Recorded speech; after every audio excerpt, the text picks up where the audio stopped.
Now, on to the witness, which is the final encounter, and man, does this guy throw hands.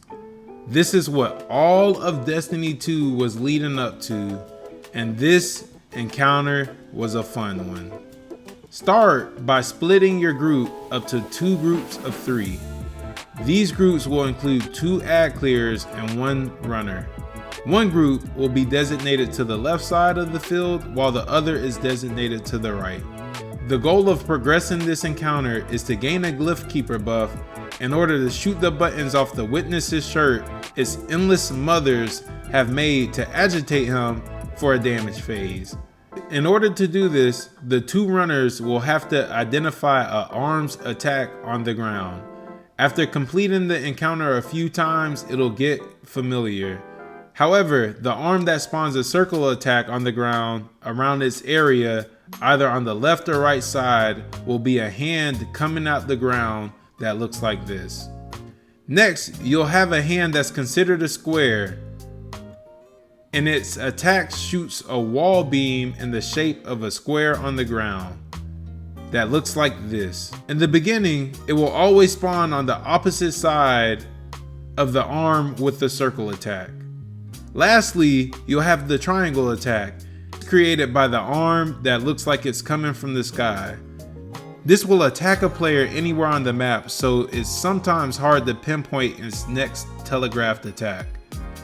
There is a way to contain its attacks in one area, however, and that's by having all guardians kill ads near the same area, not to stray too far away.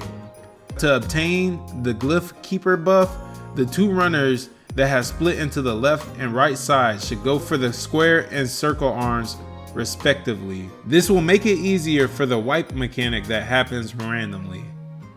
To acquire the buff, you'll want to see where the attack is landing early enough to be able to stand in it quickly and shoot the golden braided bracelet spinning along the base of the arm, doing the attack and breaking it to display the resonance buff that you'll need to acquire to break and kill the arm for the Glyph Keeper buff. If you stand in it for too long, you will acquire a resonance buff of that shape that you do not want and will have to later cleanse. Because in this encounter, like the previous, if you are holding a resonance too long, or if you grab more than 3, you will automatically die. So while you're initially shooting the arm, you kind of want to jiggle in and out until it's confirmed to be shot. So I suggest something like auto rifles or machine guns to break. Once broken, it will display a color and a shape. Each shape has its own designated color. Yellow is a circle, red is square, and green is triangle. So if I shoot the arm of this wall attack, it will either show me a yellow circle on its band or a green triangle. It will never show its own shape. What you'll want to do is find the attack that's being telegraphed on the field, then intentionally stand in it long enough until you've gained the desired resonance buff. After gaining the required resonance, you'll then want to run back to the side that you were on originally to shoot the arm once more to break it and kill it. If done correctly, it will look like it breaks dimensions into multiple different arms and makes a screaming sound. You'll then have gained a Glyph Keeper buff and will be able to cleanse both you and other guardians with existing resonance stacks, as well as shooting one of the witness's buttons. To avoid more arms and attacks from spawning, I recommend both runners shooting the buttons near the same time, because once one player shoots more than one button faster than the other, more hands will spawn and the attacks will become more hectic. So even if you're a faster runner, wait for your teammate. You will have about 40 seconds prior to the damage phase. So my example of shooting the arm is like this. I am on the left side and I am seeing a circle. I will step in it and shoot as quickly as I can, making note that the later I arrive, the more likely I'll actually be hit by the incoming attack. Once I see the shape that I need, and in this case it's square. I'll then run to where I see the attack and will step in it, refraining from actually trying to shoot it too. I'll then go back to my original side, which was a stand in the resonance and shoot it again to gain the Glyph Keeper buff to shoot a button. If done as a pair of two, this will take 3 cycles. And at any point between the 2nd and 5th button, when you shoot the arm, it'll have a different sound than its normal scream. It'll sound a little bit more scary. You will then, as a fire team, need to shoot the diamond spawned in the middle of the room in the shape of the last arm broken to gain the Glyph Keeper buff. Once again, you can also best tell by the sound. What makes this part easy is that if your team has only shot the circle or the square arms, you'll only need to worry about making those 2 shapes. Once you've shot either the circle or a square correctly, the witness will do one more wipe mechanic where he will have a glow float up his body to his eyes.